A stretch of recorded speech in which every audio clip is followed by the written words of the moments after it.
بسم اللہ الرحمن الرحیم قد خلت من قبلکم سنن فسیروا فی الارض فانظروا کیف کان عاقبۃ المکذبین ھذا بیان للناس وہدی وموعظۃ للمتقین صدق اللہ مولانا العظیم وصدق رسولہ النبی الکریم۔ اللہ تعالیٰ کی حمد، توصیف، تعریف تمام مالک و خالق کائنات کے لیے، اور تمام درود و سلام آقا نامدار حضرت محمد مصطفیٰ صلی اللہ علیہ وآلہ وسلم کے لیے، آپ کے پاکیزہ آل کے لیے اور آپ کے اصحاب کے لیے جو نجوم الاہتداء ہیں، ہدایت کے ستارے ہیں۔ سورۃ آل عمران کی 2 آیات مبارکہ تلاوت کی ہیں۔ اللہ تعالیٰ فرماتے ہیں قد خلت من قبلکم سنن فسیروا فی الارض فانظروا کیف کان عاقبۃ المکذبین، کہ پہلے عروج و زوال کی کچھ کہانیاں گزر چکی ہیں۔ اللہ تعالیٰ کی یہ سنت ہے، زمین میں سیر کریں اور دیکھیں کہ جھٹلانے والوں کو کیا انجام ہوا، ایمان سے محروم ہو جانے والوں کا انجام کیا ہوا۔ ھذا بیان للناس، یہ قرآن پاک انسانیت کے لیے ایک بیانیہ ہے اور ہدایت اور نصیحت ہے متقین کے لیے۔ ماہ صیام سے قرآن پاک کی ایک خاص نسبت ہے۔ عموماً ہمیں یہ سعادت حاصل ہوتی ہے، خود بھی پڑھتے ہیں اور تراویح میں ہم سنتے بھی ہیں۔ تو اللہ تعالیٰ یہاں یہ فرما رہے ہیں کہ ایمان کی دولت جو ہے وہ تمام نعمتوں سے اعلیٰ ہے، اور تمام دنیا کی نعمتیں ہونے کے باوجود اگر آپ قرآن مجید کو پڑھیں تو اس میں جو عروج و زوال کے واقعات ہیں وہ تمام تر نعمتوں کے ہوتے ہوئے محروم ہوئے اور عذاب کے مستحق ہوئے۔ اب یہاں ہم عموماً اپنے آپ کو صرف مسلمان سمجھ کے، اہل ایمان سمجھ کے باقیوں کے لیے عذاب ٹھہراتے ہیں۔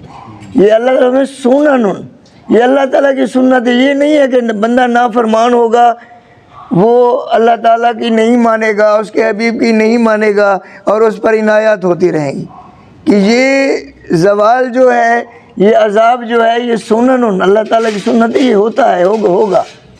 اگر ہم راستے سے ہٹ جائیں گے تو ہمیں بھی یہ فیس کرنا پڑے گا، یہ ایسا نہیں ہے کہ نہیں فیس کرنا پڑے گا۔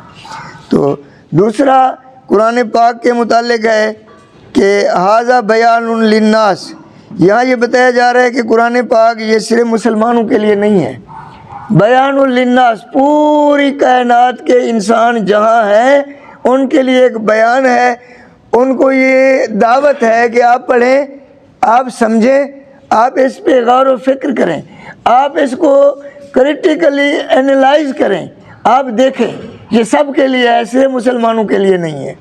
اور جب آپ اور ہم مان لیتے ہیں تو ہمارے لیے یہ، ہم میں سے بھی اس کے لیے جو متقین کے زمرے میں سے آتا ہے، موعظت، ہدایت اور نصیحت ہے متقین کے لیے۔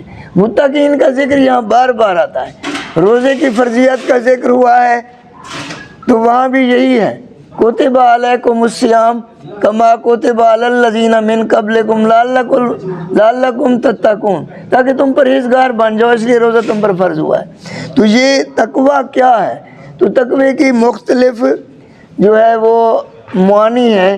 ایک معنی بڑا خوبصورت ایک ترجمے میں میں نے دیکھا ہے، وہ شاہ عبد القادر محدث دہلوی رحمۃ اللہ نے لکھا ہے، وہ کہتے ہیں ادب جو ہے یہ تقویٰ ہے۔ تو میں نے یہ معنی پہلی دفعہ پڑھا ہے کہ ادب جو ہے تقویٰ ہے۔ تو میں سمجھتا ہوں اگر یہ تقویٰ نہیں ہے تو تقوی کا ایک راستہ ضرور ہے، بعد اب انسان کو تقویٰ نصیب ہوتا ہے۔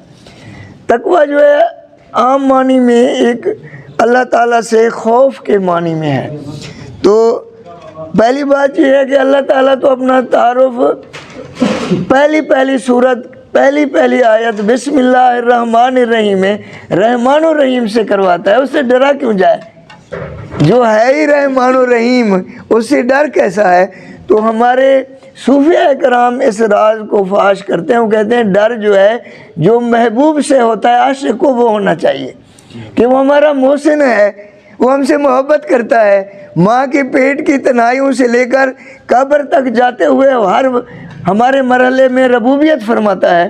کچھ چیزیں تو والدین اور ڈاکٹر سب کر رہے ہوتے ہیں، لیکن کچھ چیزیں نیچرلی ہو رہی ہیں، وہ کار ربوبیت اللہ تعالیٰ کا وہ چلتا رہتا ہے ہر انسان کے ساتھ۔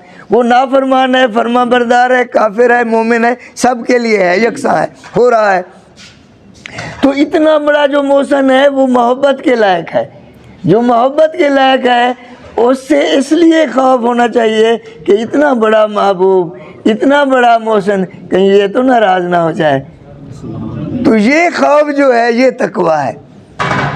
حضرت عمر رضی اللہ تعالیٰ عنہ دنیا کے ذہین لوگوں میں سے بھی ہے، اور مسلمانوں میں حضور اکرم صلی اللہ علیہ وآلہ وسلم نے دو ہستیوں کے بارے میں فرمایا کہ اگر نبوت ہوتی تو یہ اس لائق تھے، حضرت علی رضی اللہ تعالیٰ عنہ اور حضرت عمر رضی اللہ تعالیٰ عنہ۔ حضرت عمر رضی اللہ تعالیٰ عنہ کے بارے میں ہے کہ اگر میرے بعد نبوت ہوتی تو عمر نبی ہوتے۔ حضرت علی کرم اللہ وجہ الکریم کے بارے میں ہے کہ حضرت علی میرے لیے ایسے ہیں جیسے موسیٰ کے لیے ہارون علیہ السلام تھے، لیکن میرے بعد نبوت نہیں ہے، یعنی اگر ہوتی تو وہ اس لائق تھے کہ نبی ہوتے۔ تو وہ اتنا یعنی ان کو قرآن پاک کے سمجھنے سے شغف تھا کہ حضرت ابی بن کعب سے پوچھتے ہیں کہ حضرت آپ تقویٰ کے بارے میں مجھے یہ کیا ہے؟ تو انہوں نے فرمایا عمر کبھی خاردار راستوں پہ چلے ہو؟ تو آپ نے فرمایا ہاں ہم تو صحرائی لوگ ہیں، اکثر چلتے ہیں۔ کیا کرتے ہو؟ کپڑوں کو اور وجود کو سمیٹ کر چلتے ہیں۔ یہی تقویٰ ہے کہ دنیا کی خارزار میں ایسے سفر کریں کہ آپ کے دامن عصمت کو گناہوں کے کانٹے داغدار نہ کریں، آپ کے دامن عصمت کو نافرمانی کے کانٹے داغدار نہ کریں۔ تو دعا مانگ لیتے ہیں۔ اللہم صلی علی سیدنا محمد النبی الامی الحبیب العالی القدر العظیم الجاہ وعلی آلہ وصحبہ وبارک وسلم۔ اللہم انا نسألک العفو والعافیہ والمعافاۃ الدائمہ فی الدین والدنیا والآخرہ۔ یا شافع المرضى یا شافع المرضى یا مجیب الدعوات یا مجیب الدعوات یا ارحم الراحمین یا ارحم الراحمین۔ اللہم احسن عاقبتنا فی الامور کلہا واجرنا من خزی الدنیا وعذاب الآخرہ۔ وصلی اللہ تعالی علی خیر خلقہ سیدنا محمد وآلہ وسلم۔